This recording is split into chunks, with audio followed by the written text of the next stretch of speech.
Nous chantons pour louer notre Dieu, pour le prier, mais aussi pour apprendre sur la foi chrétienne, la vie chrétienne.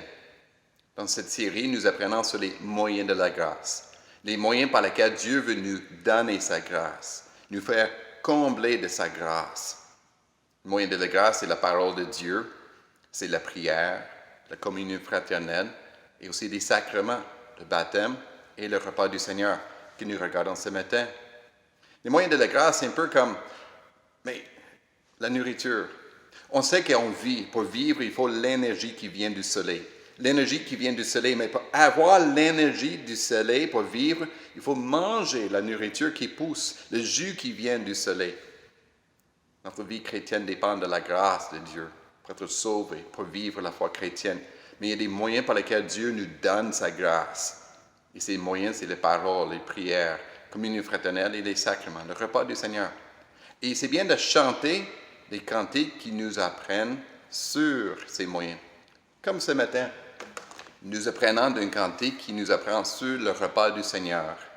C'est le cantique 586. Quand vint les jours d'étendre les bras.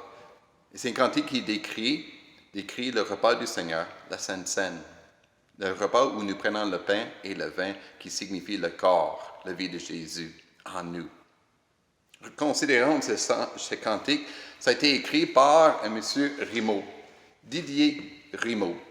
Didier Rimaud, qui est né il y a presque 100 ans, 1922. Il a vécu à Lyon, en France. Il est décédé il n'y a pas très longtemps, en 2003.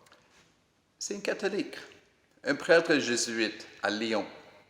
On a un cantique que nous chantons, nous protestants, écrit par un catholique. Ça nous rappelle que pour choisir un cantique, ce n'est pas seulement l'auteur qu'il faut considérer, c'est surtout le texte. Si le texte est conforme à l'enseignement de la parole de Dieu, nous pouvons le chanter de tout cœur. Didier Rimaud était un jésuite, il a écrit plusieurs cantiques, surtout dans la période post-Vatican II, où on changeait le culte dans l'Église catholique du latin dans la langue vernaculaire, c'est-à-dire en français. Il a écrit beaucoup de chants, puis plus loin dans sa vie, il avait eu une influence de la justice sociale, souci pour la justice sociale, ce qu'on remarque dans ses cantiques aussi.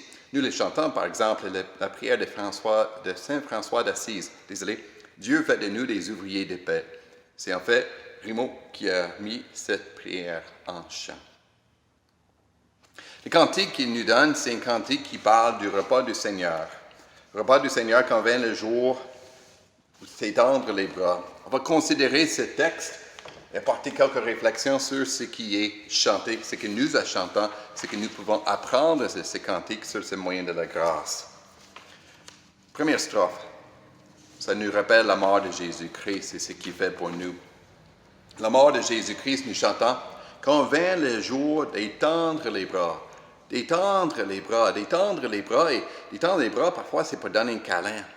Mais ici, on parle de Jésus qui détend les bras sur la croix. Mais quelle belle image qu'on a. Jésus sur la croix, il étend les bras pour nous donner un câlin de son amour. Quand vint les jours d'étendre les bras, de nous donner son amour. Parce que c'est par amour que le Christ a donné sa vie. Nous lisons en Éphésiens chapitre 5. Il a donné sa vie par amour. Nous chantons en plus. Quand vint le jour d'étendre les bras et de lier la mort sur la croix. Lier la mort. Jésus était lié par les cordes, ou peut-être même cloué sur la croix, mais en fait, par sa mort, il a lié la mort elle-même sur la croix. 1 Corinthiens chapitre 15 qui parle de la mort de Jésus comme la victoire de Dieu contre la mort, pour mettre fin à la mort. Fils de l'homme au cours d'un repas, là on revient à la veille de la crucifixion, dans la chambre haute avec les disciples. Le Fils de l'homme Jésus, au cours d'un repas, livre son corps aux mains des pécheurs. Jésus livre son corps aux mains des pécheurs, c'est-à-dire des Romains, des Juifs qui l'ont crucifié, n'est-ce pas? Mais non. Ici, on chante que Jésus livre son corps à ses disciples dans le repas du Seigneur. Il nous livre son corps, à nous pécheurs, pour que nous puissions par son corps, sa vie, recevoir le pardon et la vie nouvelle. Quel amour de notre Seigneur Jésus-Christ qui nous donne. Nous les lisons dans les Écritures, n'est-ce pas? En Éphésiens chapitre 5, Christ nous a aimés et s'est donné lui-même pour nous, comme une offrande, un sacrifice. Puis plus loin dans le même chapitre 5, verset 25 qui est suivant, ça décrit la vie de couple, mari et femme, mais en lien avec Jésus et son Église. Le Christ a aimé l'Église, il s'est donné lui-même pour elle, afin de la conduire à la sainteté, après l'avoir purifiée, lavée par l'eau de la parole, peut-être aussi une allusion au baptême, lavée par l'eau du baptême. Plus loin dans ce même texte, Éphésiens 5, en effet, jamais personne n'a détesté son corps. Au contraire, il le nourrit et en prend soin, tout comme le Seigneur le fait pour son Église. On nourrit le corps. Jésus nourrit son corps, nous, son Église. Il nourrit son corps, l'Église, au repas du Seigneur, pour que nous soyons purifiés, sans tache, ni ride, ni rien de semblable, mais saints et irréprochables à ses yeux. Voilà le repas du Seigneur que nous chantons, que nous apprenons dans ces cantiques. Deuxième strophe, c'est plus simple, c'est un récit de ce premier repas que Jésus a fait avec ses disciples. Jésus dit, et nous le chantons, « Voici mon corps, prenez et mangez, voici mon sang, prenez et buvez. » Jésus, il donne, il offre son corps et son sang, sa vie, et nous invite à les prendre. Pour que ma mort vous soit rappelée, faites ainsi jusqu'à mon retour. Pour que mon mort soit rappelé. Le repas du Seigneur, c'est un regard au passé, en arrière, la mort de Jésus-Christ sur la croix pour nous pardonner, nous sauver. Mais en même temps, faites ainsi jusqu'à mon retour. C'est un regard vers l'avenir, vers le retour de Jésus-Christ à la fin des temps. Retour de Jésus-Christ. Donc notre repas du Seigneur, c'est un souvenir, mais aussi une espérance. Une espérance. Nous prenons le corps et le sang de Jésus-Christ, nous prenons le pain et le vin par la foi dans le sacrifice de Jésus, mais aussi avec l'espérance, dans l'espérance de son retour, un monde nouveau qu'il va préparer pour ses disciples. Troisième strophe, on explique un peu plus qu'est-ce que ça signifie de prendre le corps et le sang de Jésus-Christ. Ne craignons plus la soif ni la faim, le corps du Christ est notre festin. Ne craignons plus la soif ni la faim physique, parce que oui, Jésus, il promet de faire toutes choses nouvelles et de nous nourrir physiquement.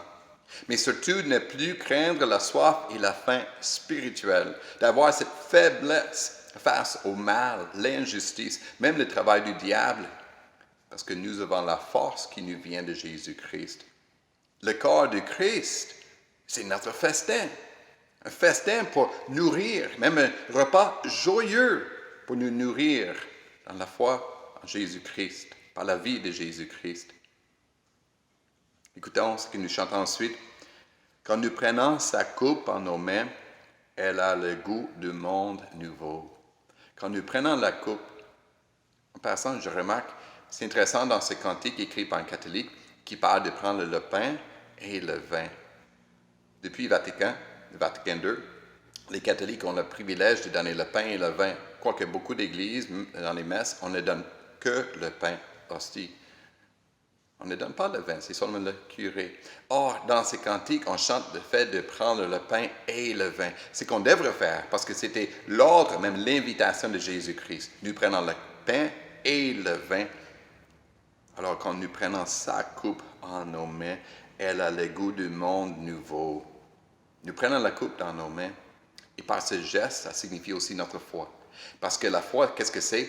C'est de prendre le Christ, de prendre la grâce, de prendre la vie de Christ, de le prendre et même de le saisir. Comme on saisit une coupe pour boire, on saisit le Christ pour avoir cette vie nouvelle. C'est le goût du monde nouveau. Encore, nous ramène vers cette espérance, le monde que Jésus prépare pour nous. Et donc, nous avons un goût, quand nous goûtons, disons, quand nous goûtons au pain, quand nous goûtons le vin, c'est déjà un avant-goût du monde nouveau que Jésus prépare pour nous. Quelle belle image! Un avant-goût. Aussi réel que nous goûtons le vin, on a un avant-goût de ce monde réel que Jésus prépare pour nous. Alors, nous prenons, nous mangeons, nous buvons avec espérance. On continue à expliquer un peu plus qu'est-ce que ça signifie, le repas du Seigneur. 4e strophe. Banquet pascal où Dieu s'est donné. Banquet pascal. Pascal, comme on rappelle la Pâque juive, c'est-à-dire l'agneau qui a été donné. Jésus est l'agneau donné pour nous, pour ôter, enlever le péché du monde. Voici le banquet pour nous rappeler son sacrifice, parce que Dieu s'est donné. Dieu le Fils s'est donné pour nous sauver. Il a donné sa vie pour nous pardonner. Signe d'amour, fervent, d'unité. Deux aspects ici du repas du Seigneur. C'est un signe d'amour. L'amour de Jésus-Christ pour nous.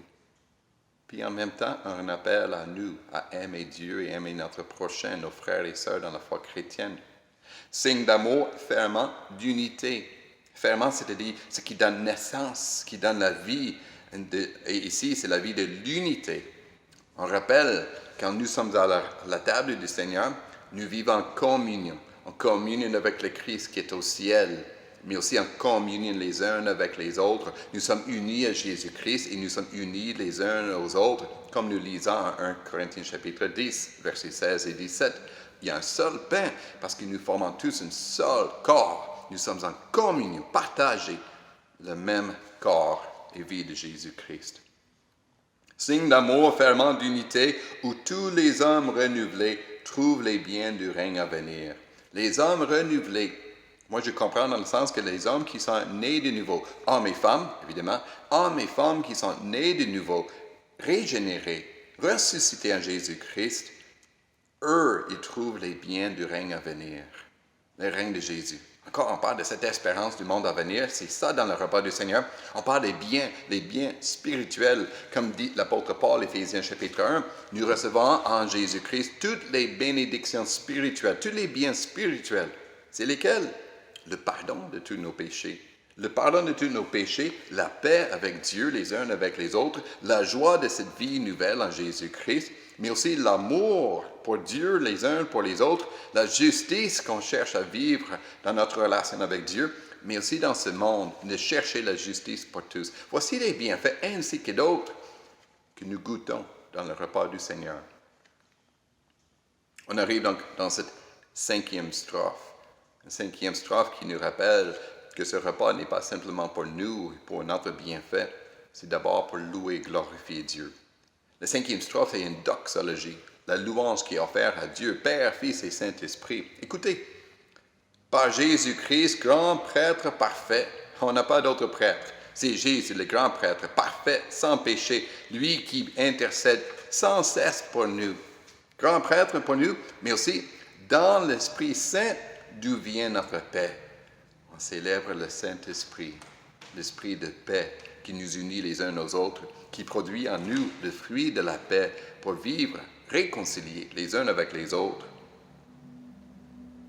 Pour tant de grâces, tant de bienfaits, nous te louons, ô Père des cieux, les grâces, le pardon, la foi, la repentance, la vie nouvelle, la justice de Jésus-Christ, mais aussi les bienfaits, la paix, la joie par le Saint-Esprit, le fruit de l'Esprit, les dons de l'Esprit, tous ces bienfaits que Dieu nous donne, signifiés dans le repas du Seigneur, nous te louons, ô Père des cieux, nous glorifions Dieu.